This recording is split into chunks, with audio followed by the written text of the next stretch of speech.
で、ところでもう一度なぜ今日この動画を上げようと思ったかというと、実は8月にカイロンが逆行を開始するんですが、その前のこの7月に、今皆さんが動画を見ている、カイロンが実に様々なアスペクトを取るからなんですね。ちなみにですね、今から解説しますが、カイロンのアスペクトっていうのは、通常のようにスクエアはハードで、トラインはソフトな調和なアスペクトだよというふうには読みません。だからいいことあるよというのは読みません。カイロンがアスペクトを取ると、これはもう残念ながら、どんな角度であっても全部傷つきます。こんにちは。スピリチュアルで夢実現を提唱するスピリアルアカデミーザ・ガイアハウスオーストラリアの開運先生術師新海真希です。先日、小惑星カイロンが約7年以上ぶりにサインを移動したというお話をさせていただきました。今、先生術において傷ついたヒーラーと呼ばれるこの天体は、お牛座のエネルギーの中にあります。そしてこのお牛座は私たちの持っている才能、五感、体、ボディそのもの、そして物質的な豊かさを司る場所となっています。カイロンがここに滞在する期間は、私たちがそのテーマで過去に負った傷を癒し、本来の輝きを取り戻す絶好のチャンスということができます。そしてこのカイロンは実は土星と天王星という全く性質の違う2つの天体の間を公転しています。土星は皆さんご存知のようにルールを守り、安心や安定を構築し、努力を積み重ねて結果を出すという、いわば社会的な調和のエネルギーを大切にしています。対して天王星は既存のルールを破り、反逆し、戦い、古いものすべてを壊して書き換えていく。そしてユニークさを象徴するというエネルギーです。この2つは私たちが人生を歩む上で、結局は傷つく結果になるテーマとも関係しています。二極の価値観ですが、いずれにしても傷つくことがあります。例えば、努力したのに結果が出ない、認められない、ルールに縛られて苦しい、自分を出せないという土星的な制限から来る痛み、これは多くの人が経験しています。あるいは、戦いに巻き込まれちゃったとか、積み上げてきたものを壊されてしまったとか、ユニークさを受け入れてもらえない、変わり者だと除外されてきた。そういう天皇制的な破壊や疎外感から来る痛み。私たちはきっとどちらの傷も少なからず経験しているのではないでしょうか。そしてカイロンはこの2つの対極的なエネルギーの真ん中にいて、その橋渡しを担っている天体です。カイロンの存在というのは、土星の持つ堅実さと天王星の持つ変革のエネルギー、そのどちらの傷も光の側面からつなぎ合わせて癒していくという力を持っています。制限を感じて苦しいとき、それは新しい自分への飛び立つ準備かもしれません。また、今までの自分が壊れるように感じるとき、それはより自由でユニークな自分を表現するためのスペースが空いたということでもあります。または逆もしかり、大切なものを守らなければいけないのに壊してしまった自分に気づき、もう一度やり直す、こういう傷を受けることもあります。そして、お牛座という物質的で安定した基盤の上でカイロンが動いている今は、私たちは自分自身の過去の傷を認めて、それすらも光や才能に変えていくことができますよということになります。傷ついた部分は実は最も深い共感力を持てる場所であり、あなたの独自の価値観となる場所です。実は私のライフワークはマニフェステーション実現プロジェクト、そしてセプタグラムソウルジャーニーコーチング講座、月の感情デトックスというレジスターもちゃんとしているいくつかのプロジェクトやメソッドを開発して提供しているんですが、その中で過去のトラウマ、過去から来ているエネルギーについて清算するところからまずは取り組んでもらいます。まずそうしてしまわないと、その上にポジティブな波動というのは生まれないからです。そしてじゃあ過去の傷ついた自分を寝転がって誰かに癒してもらうのかというとそうではなくて、それは自分で乗り越えなければこの先も誰かの助けがいる自分しか成り立っていかないので、その乗り越える術っていうものを講座や、プロジェクトの中でやっていただくんですね。ですがこの大牛座のカイロンというのはもちろんそういうプロジェクトもとてもおすすめですが、今一番それがやりやすい時期に入ったということでもあります。過去を癒すというのは実は思った以上に一人でやるのはとてもチャレンジングなことで、それをよりやりやすいメソッドに出会ったり、今のような天体のエネルギーのタイミングを見計らってやることで、これまで失敗していた人も今回はうまくいくかもしれません。結局自分が経験した傷しか癒すことはできない。つまり、たくさんの傷を負っている人は、たくさんの人を癒すことができるということでもあります。ですから、過去の経験や傷や失敗を否定する必要はないというのが、カイロンの大事なメッセージです。その傷を癒して、そこから得た英知、経験を現実世界の豊かさへとつなげていくことができるのが、大牛座カイロンの力です。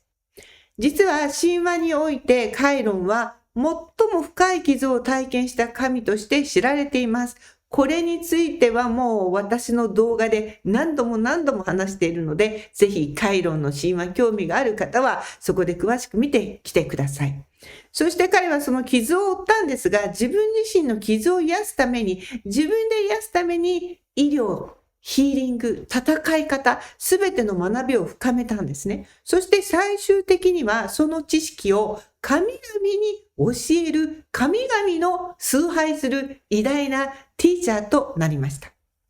ですから先生術のホロスコープにおいて、カイロンが位置する場所は私たちが傷つく場所であることは確かですが、同時に癒しのヒントが隠されている場所でもあります。つまり人生の最高の可能性を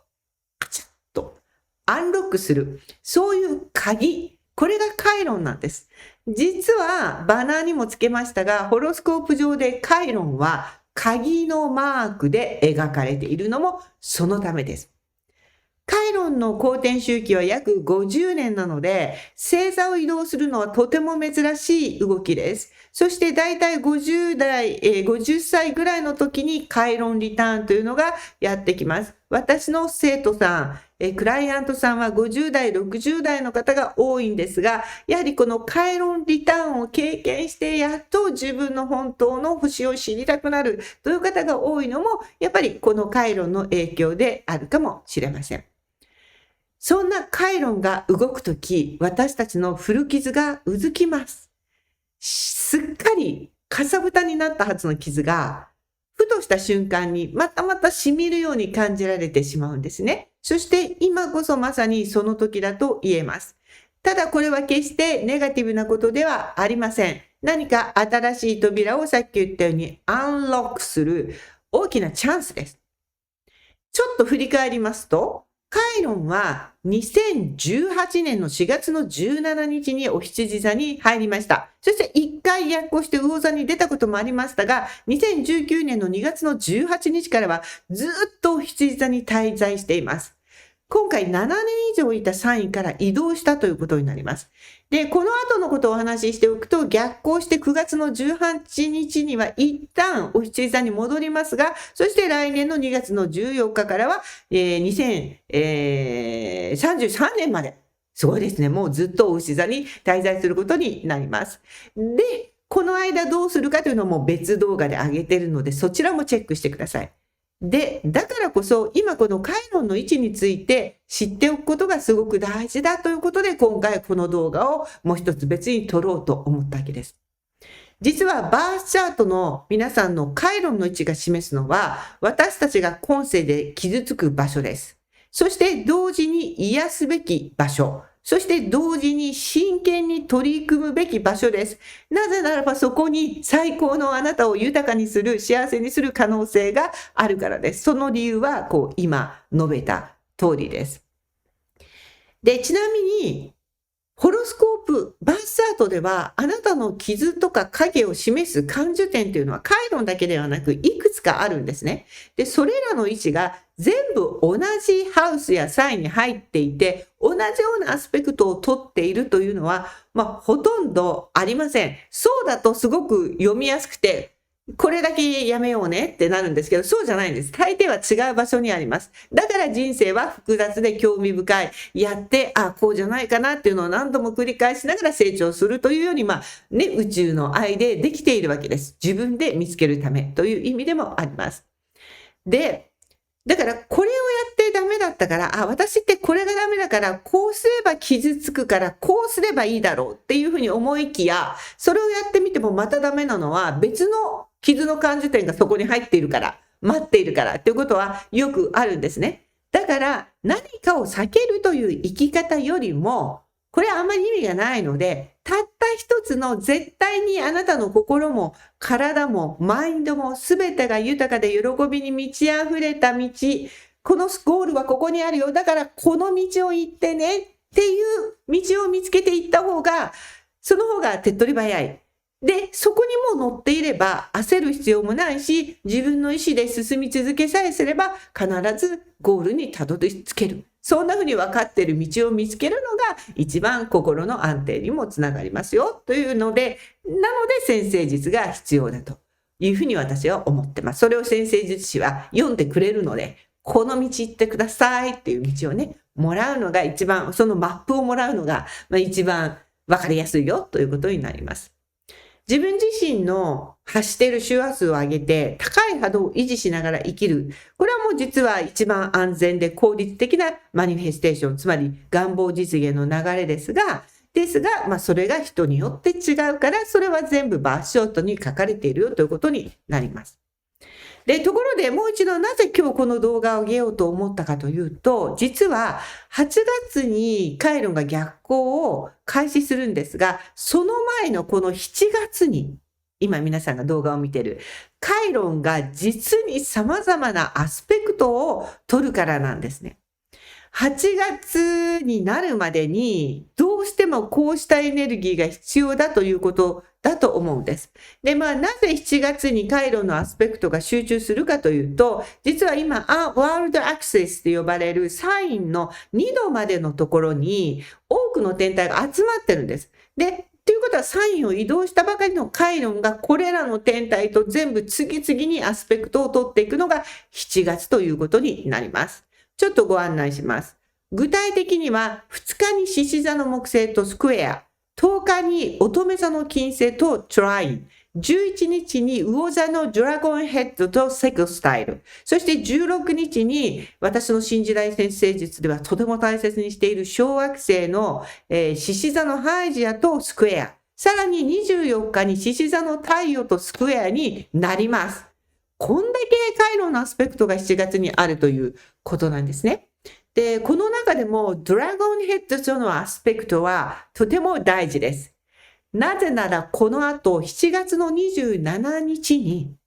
これも大事なんでもうめっちゃ大事な動画この後あげますが、ドラゴンヘッドが水亀座に移動するからです。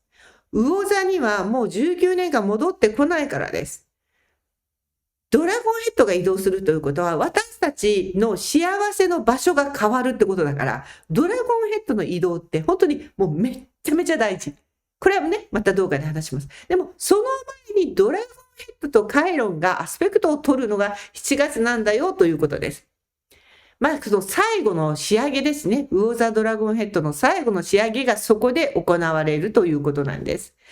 なので、ちなみにですね、今から解説しますが、回路のアスペクトっていうのは、通常のようにスクエアはハードで、トラインはソフトな調和なアスペクトだよというふうには読みません。だからいいことあるよというのは読みません。回路がアスペクトを取ると、これはもう残念ながら、どんな角度であっても全部傷つきます。傷がうずきます。なんならスクエアの方が分かりやすく、これが原因であなた失敗したよって教えてくれるんで、すっきりするかもしれません。ソフトのアスペクトの時は、なんでちゃんとやったのにこんな結果になったんだろうってこう理由が分からない。自分で探しましょうみたいな感じなのでですね、まだスクエアの方が、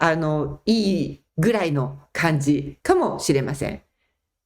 で、今言ったアスペクトが7月あるので、これらを全部統合するとどういう7月の傷のテーマかと言いますと、まず私たちの過去の傷を再探検するような動きとなります。そして、このすべてのアスペクトを紐解いていくと共通項が見えてくるんですが、まず、こんなことが起こります。やっと自分の好きなものを見つけて、自分が主役の人生を今から始めよう、子供も成長したしとか、もう旦那さん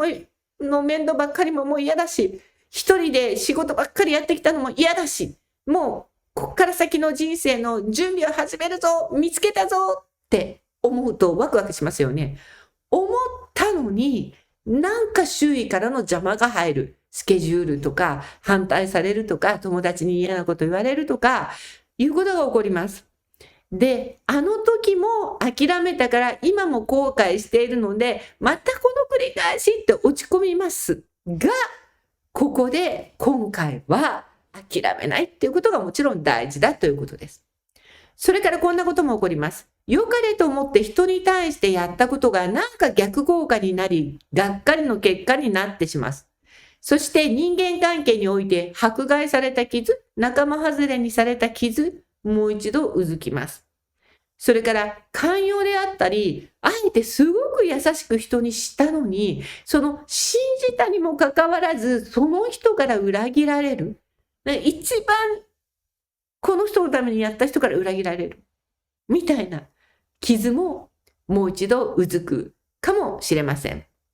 それから自分自身の詰めが甘かったために醜い結果につながったという自責の念。それからやりすぎてしまったり焦ってしまったことによる失言とか行動によって失うものっていう傷も浮き彫りになります。これが今言ったアスペクトを順番に解説していくとこういう感じになりますが、で、実は共通していることの中に一番気をつけていただきたいことがあります。それは自分自身が悪くなくても誰かの不注意や自然の影響によって事故や事件に巻き込まれる、あるいは健康に関する傷です。実は今回の回路分かりやすく体への気づきというものを促してるんですね。だからこれ、自分自身は何もしてなくてもね、向こうから当たられるとか、準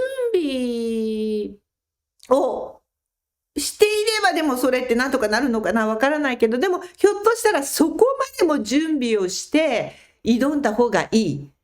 もうちょっと準備しとけば、このアクシデント起こらなかったかもみたいな、防げたかもみたいな出来事みたいなことはよく起こります。